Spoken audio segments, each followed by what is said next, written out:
Hey there guys, I am the Six Machine and welcome back to another Warhammer video. So the Sunday preview has now gone up. I'll be honest, after yesterday's Dead and the Divine previews, I was very much a happy chappy for all the stuff that's coming out in the future, but GW have answered my prayers and this preview has made me even happier. A happier chappy, so to speak. And speaking of chappies, the Dark Angel Combat Patrol box is up for pre-order next Saturday. So as you can see on your screen now, we finally have the confirmed contents of the Combat Patrol, and I'll be honest, it's pretty much what I was expecting. The Primaris Chaplain, check. The Redemptive Dread, check. Intercessors, check. Hellblasters, no, wait, not Hellblasters. Inceptors. Now this does, to be honest, make sense. Obviously it's going to be a full kit, so you will be able to build the Dread with the Plasma, you will be able to build the Inceptors with the Plasma, and Dark Angels are the Plasma chapter, so I see why they've gone with Inceptors. In my mind, it was always pretty much going to be 50-50 as to whether the Combat Patrol box had Hellblasters or Inceptors in my opinion. And I'll be honest with you, I think I'm happier with Inceptors. I think overall they're just better. They've got more shots usually, higher toughness, more wounds per model, better mobility. They're just all round pretty good, even with their recent 5 points price hike. So that is all good. I am very happy to see this box, and I'll be honest with you, I think it really is quite a good Combat Patrol. It's a bit plain, I'll admit, but then to be honest, none of them have been super exciting in terms of their contents. Like the Space Wolves one wasn't super exciting, the Blood Angels one hasn't been. I can't even remember what's in the Deathwatch one.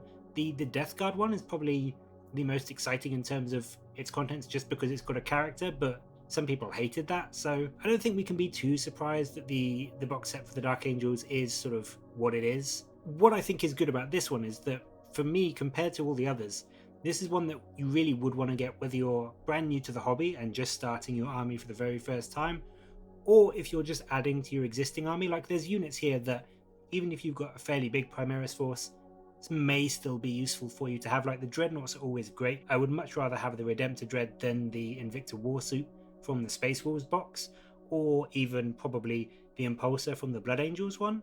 So yeah, I am very pleased about this box, to be honest with you, and for presumably the same price of about £85, you are essentially getting a decent little saving of what, around £30 or so it is not too shabby at all. The next thing obviously to mention coming up for pre-order next week is the Dark Angels Codex Supplement itself. Now we've been questioning when this was coming for a while now, with the Death Guard Codex being pushed back from December, but they seem to want to get it out pretty sharpish and they aren't wasting any time, which, I mean, obviously I'm happy with. I was expecting it to have a bit more of a delay, but hey, if I can get my Dark Angel supplement sooner rather than later, I am not going to complain. We obviously get all the new datasheets, warlord traits, relics in Terramancy discipline, and also, I'll be honest, quite possibly the best cover art in the entirety of 40k. I mean, just look at it. Just look at it. It's absolutely stunning. If you think there is a codex or a supplement with better cover art, let me know in the comments, because I think you'll probably be wrong.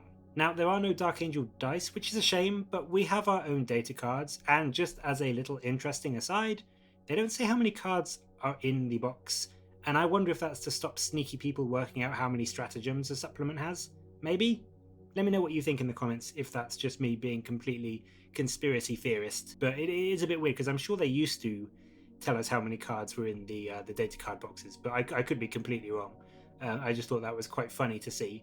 So yes, there is a big Dark Angels release coming up for pre-order next weekend, and I am very excited about it. But that's not all. We also finally have a date, again, next weekend, when we can get our grubby little mitts on a few more of the units that we've known about and have had the rules for from our Codex or the Indomitus box, and that is the full kit releases for the Bladeguard Vets and the Eradicators. Now, I think we knew to expect these fairly soon. Obviously, the Vets were announced earlier this week, but it's good that Games Workshop just seem to be pushing the last few Marine releases out of the door pretty quickly to get them in our hands. I'm glad that they're not kind of dragging it out too long, especially since at the moment there are units in the Codex that, you know, have rules and have models, but no one can use them because the models aren't released yet. So leading on to that, the last thing up for pre-order next week is the new speeder. Yep. Do you remember that? The new land speeder they showed off like ages ago? Do you remember the variant names? No, of course you don't. But here they are. They are up for pre-order as well. We have the anti-infantry Hail Strike, the anti-armor Hammer Strike, and finally the Thunder Strike. I'll be honest, I'm pretty hyped about these as a Ravenwing player, and although I think obviously we know what their rules are, because we have had the codex for months now, and they aren't great, like they're not terrible, but they're not great, but I am still going to be getting a couple just to add to the second company. So there we have it, the new Primaris and Dark Angel releases coming up for pre-order next weekend. Let me know in the comments what you will be getting and also what you think of the Dark Angel Combat Patrol. I'd love to know what your thoughts are on it and how it compares to like the Blood Angels and the Space Wolves one. So yeah, let me know in the comments below, and as always, thank you very much for watching. Until next time, I'll catch you later, guys.